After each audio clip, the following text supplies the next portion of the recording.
What's up, space pirates? This is your captain, the certifiably suave Dr. Disaster, and you may remember last week Doctor Who recovered a bunch of viewers in the overnight figures. Well, the show went ahead and lost its audience again. Ta-da! It's gone.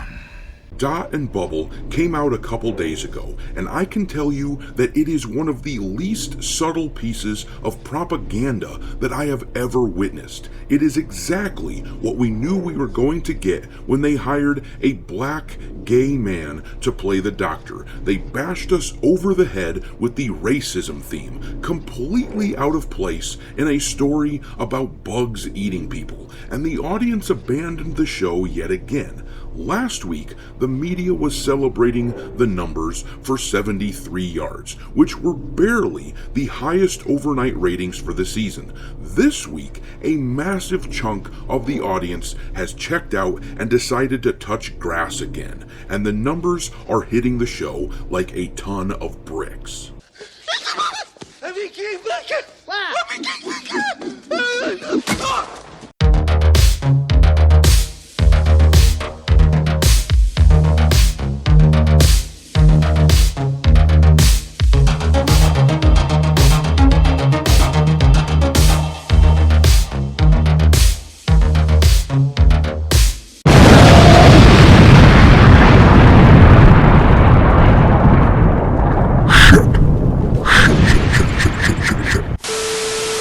Alright, me hearties, make sure you like this video and subscribe to the channel if you haven't already, and also, don't forget to follow me over on Twitter, where my handle is Dr. Disaster 1. But let's see exactly what those overnight ratings were for Doctor Who. The numbers are revealed in this article from the Radio Times. It says the overnight ratings are in for the 5th episode of Doctor Who Season 14, Dot and Bubble, according to overnight figures from Barb via Doctor Who TV. The latest outing was watched during its BBC One transmission by 2.12 million people on BBC One. Oh, shit! Yeah, that is no bueno for Doctor Who. They are damn near at their lowest point again. That tells us that likely a lot of people simply tuned in last week just to see the Steve Moffat written episode. According to the article here, 73 Yards was watched by 2.62 million viewers, while 2.4 million tuned in to view The Devil's Cord and 2.04 million watched Boom. As we've discussed several times before, viewership in total is down across the board. We are seeing numbers in this season that were previously unheard of for Doctor Who. In fact, Boom was damn near the least watched episode of all time for Modern Who, and this episode, Dot and Bubble, has a real shot of hitting that record when the 7-day numbers pour in. Because word of mouth is going to kick this episode's ass. The story demonizes those evil white people again. You know, the ones who make up the staggering majority of the Doctor Who audience. Naturally, white people are painted as horrible racists in the latest episode. That's it, I'm out of here. I have a hard time seeing a world where people hear what this episode is about and think they need to tune in. This article from Screen Rant sums it up for us. The real monster in Doctor Who Season 14, Episode 5 is not a monster at all.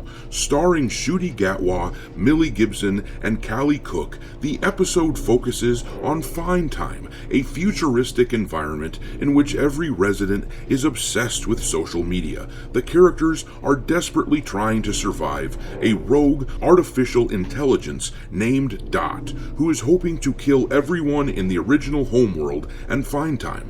The episode ends with a harsh twist, as Lindy and the rest of homeworld survivors decide that they would rather die than spend time with a black man. What's wrong with you? The idiots behind this show wield the message with all the grace and subtlety of a bulldozer, and it just doesn't work with a character like the Doctor. There is no weight behind it. Now that the Doctor can be black or white or female or male or whatever, the Doctor's characteristics are completely malleable. It's like if I dyed my hair blonde and then someone made fun of me because they think blondes are dummies, I just shrug my shoulders because that isn't who I am anyhow. The Doctor at this point is a formless blob, a Lovecraftian monster. The character is just this weird, strange idea now, a malleable messaging system to be wielded by the showrunners. And if we read on in the article, you can see that on full display. In a behind-the-scenes look on the Doctor Who YouTube page, showrunner Russell T Davies explained just how Lindy evolved into the biggest monster of the episode. As the Doctor and Ruby wean Lindy away from social media, they discover that she was better in her bubble, because the truth about her character's motivations is worse than the harmless creature she was behind a screen. He said, "It looks like the episode is making her better and better and better. The episode is kind of weaning her off social media, and she's learning to see the truth. So you kind of think that's the moral of the story, which is look around you, except the moral of the story turns out to be someone like that is better in her bubble because she is the monster." Hey, right back at you, bitch. This is them literally telling the audience to go outside and touch grass. But that isn't even the extent of the messaging. They're telling us that they think that those of us who disagree with their way of doing things are irredeemably racist and horrible, and that leaving our so-called bubble makes it worse for them, the wokesters out there, because then they have to interact with us. As I said at the top of the video, this is the least subtle bit of writing I have ever experienced. It doesn't even deserve to be called a story. This is sheer propaganda, and as word spreads, I could see the 7-day ratings for this show drop below the episode The Sea Devils from the Jodie Whittaker era, which had the lowest viewer ratings of any Doctor Who episode from the modern era. But I'm gonna leave it there. Tell me what you think of this episode in the comment section below, and we will talk about it there. Thanks for watching, me hearties. If you haven't already, your captain is inviting you to subscribe to the channel and become a part of the crew. Life as a space pirate may not be glamorous, but there's always plenty of booty.